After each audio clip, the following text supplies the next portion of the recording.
বন্ধুরা দেখো আজকে আমি কি রান্না করতেছি। আজকে আমি রান্না করতেছি মাছের ঝাল, সামুদ্রিক মাছের ঝাল। মাছগুলো হলো সুম্মা মাছ। তো ছোট ছোট পিস করে আমি ভাজি করে নিয়েছি। আগে ভালো করে কেটে ধুয়ে লবণ হলুদ দিয়ে ধুয়ে ভালো করে লবণ হলুদ মেখে এভাবে ভাজি করে নিলাম। ভাজি করে নিয়ে মাছের ঝাল রান্না করতেছি। দেখো বন্ধুরা ভাজিটা কেমন হয়েছে। তো এইদিকে আমি মরিচ মশলা কষিয়ে নিচ্ছি, সেটা তোমাদের সাথে দেখাচ্ছি। সাথে থাকো। দেখেছো বন্ধুরা, লাল লাল করে একদম আগে ভাজি করে নিয়েছি, সাথে থাকো। আর এইদিকে দেখো মরিচ মশলাটা কষিয়ে নিলাম। এখানে আমি আদা বাটা রসুন বাটা সব কিছু দিয়ে ভালো করে মরিচ মশলাটা কষিয়ে নিচ্ছি।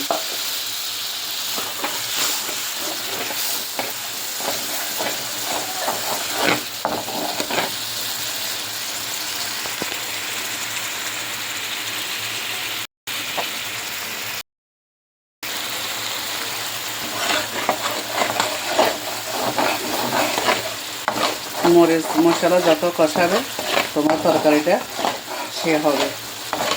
প্রায় আমি এই মরিচ মশলাটা 10 মিনিটের বেশি ভালো করে কষিয়ে নিচ্ছি।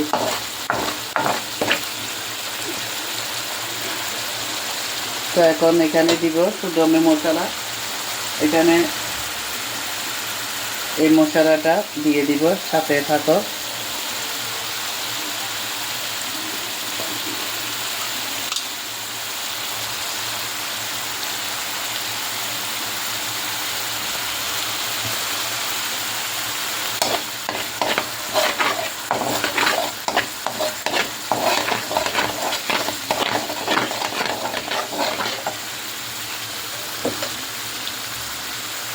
আর একটু জল দিব।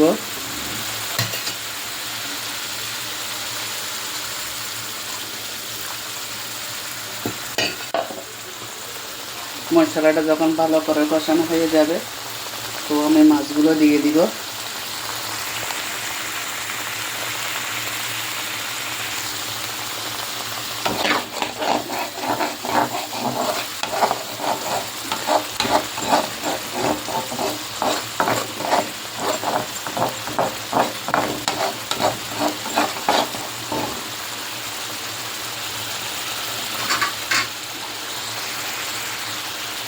তো এখন আমি আস্তে আস্তে মাছগুলো দিয়ে দিচ্ছি।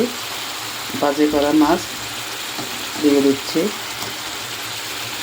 মশলাটা কষানো হয়ে গেছে।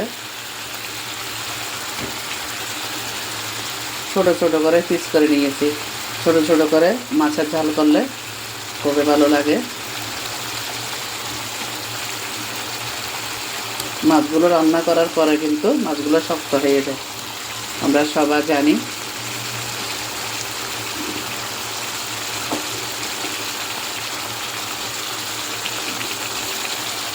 তো সাথে থাকো, আমি আরেকটা করে জল দিয়ে দিচ্ছি।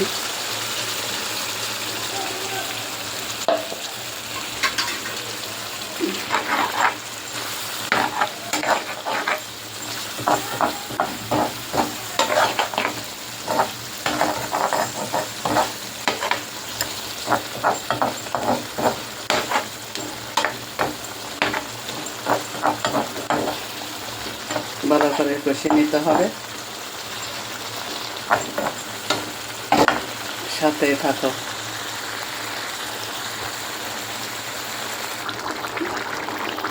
বন্ধুরা দেখো আমার মাছের জালটা হয়ে গিয়েছে। একদম গায়ে গায়ে জল থাকবে।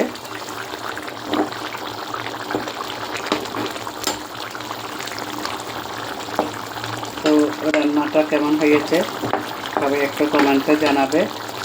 যদি রান্নাটা তোমাদের কাছে ভালো লাগে সবাই একটু লাইক কমেন্ট করে দিয়ে দিদি ভাইয়ের পাশে থাকো।